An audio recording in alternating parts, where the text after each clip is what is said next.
현재를 살아가는 우리 삶의 속도가 매우 빨라졌다. 유일하게 변함없는 것은 끝없이 변한다는 사실이다. 모든 사람이 앞으로 나아갈 때 그대로 서 있는 사람은 뒤처진다고 생각한다.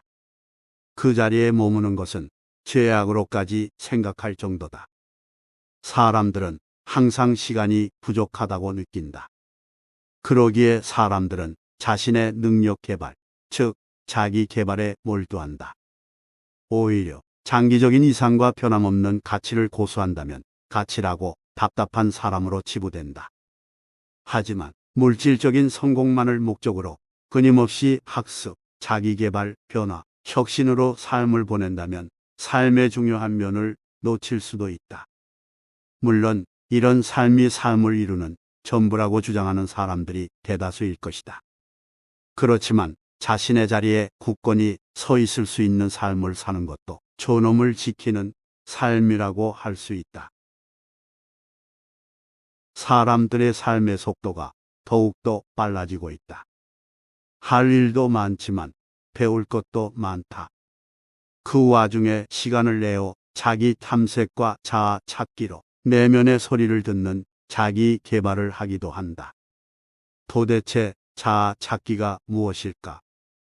내 안에 내가 숨어 있으니 나를 찾으라는 뜻일까? 내면에 자아가 있고 그 말에 귀 기울여야 한다면 지금 자아를 찾고 있는 나는 무엇이란 말인가? 그렇다. 내 안에 답 없다. 오히려 게으르고 본능만 따르는 자신을 마주하고는 실망만 하게 될 것이다. 이것저것 배운다고 눈코 뜰 새 없이 바쁜 삶이다. 여기에 자기 내면 탐색을 위한 시간까지 내어야 한다면 그것은 시간의 낭비이다. 자아를 찾는 것은 그만두어라. 자신이 진짜 자신인지 아닌지는 아무 의미가 없다.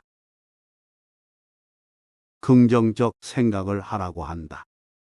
긍정적 사고를 하여야만 위기를 도전으로 여기고 많은 문제의 해결책을 찾아내어 행복해진다고 한다. 직장에서는 짜증나는 문제에 대하여 긍정적 태도로 대응하고 무리한 업무 목표를 긍정적으로 받아들인다. 업무 능력에 있어서 높은 평가를 받고 싶기 때문이다. 강요된 긍정이다. 자신이 행복하지 않다면 그것은 자신이 긍정적이지 않기 때문이라 한다. 결국 자신 때문에 불행한 것이 된다. 독재, 체제에서 사는지, 가난한지, 몸이 아픈지, 가난으로 기술을 배우지 못했든지, 심각한 양극화와 실업률에 상관없이 긍정적 태도로 받아들이지 않았기에 불행한 것이다. 그렇지 않다. 부정적인 것은 부정적으로 받아들여라. 불평을 해야 개선해야 할 문제가 드러난다. 그리고 나서야 긍정적인 개선 방법을 찾는 것이다. 직장에는 예스맨이 있다. 긍정적 사고와 긍정적 태도로 상사의 요구에 무조건 예로 답하는 것이다. 예로 답하는 것은 새로운 도전을 따라갈 만큼 진취적인 사람으로 비치며 아니오로 답하는 것은 변화하려는 용기와 의지가 없는 태도로 해석되기 때문이다. 더불어 예라는 대답은 고민 없는 속도를 의미하기도 한다. 신속한 결정이 목표 달성의 핵심이라 생각하기 때문이다. 하지만 윤리적 가치를 생각해 보라. 아니오라고 답하는 사람은 자신의 길을 잃지 않는다. 한 발짝 물러나 현재 상황을 이해한다. 아니오라고 답하는 사람은 현재의 불확실한 위험을 의심하는 것이다.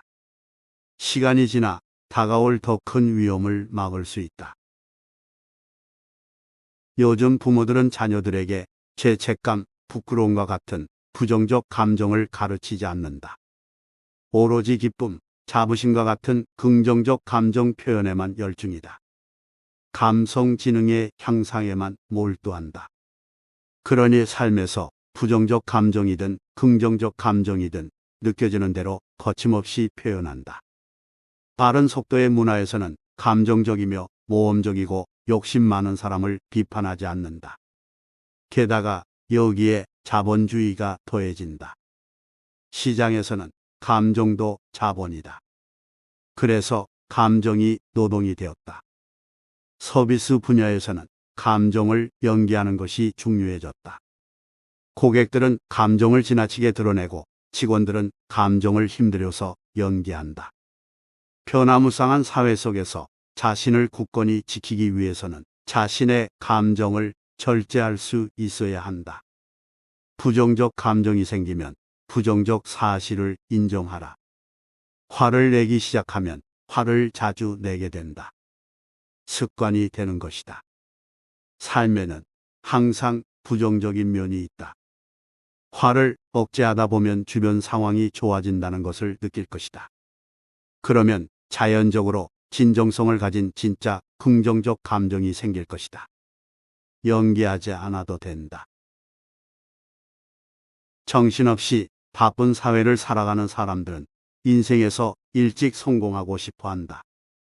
서점에는 누구나 성공할 수 있음을 약속하는 자기계발서가 넘쳐난다. 자아 실현을 통해 더 건강하고 더 행복한 삶을 약속하는 자기계발서를 탐독하느라 바쁘다. 더불어 성공하여 큰 돈을 번 사람의 자서전도 읽어야 한다. 도덕적 가치는 무시하고 성공만을 위해 시도하였던 자신의 삶을 찬양하는 내용이다. 균형 잡힌 삶은 아닐 것이다.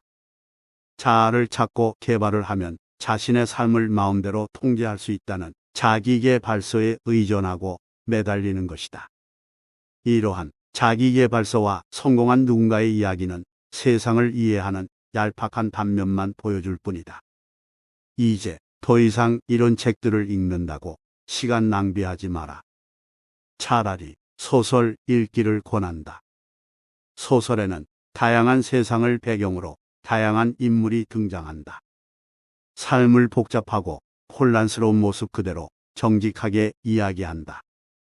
그 시대의 사회, 시대의 문화, 그 시대의 역사가 삶에 어떻게 얽혀 있는지 깨닫게 된다.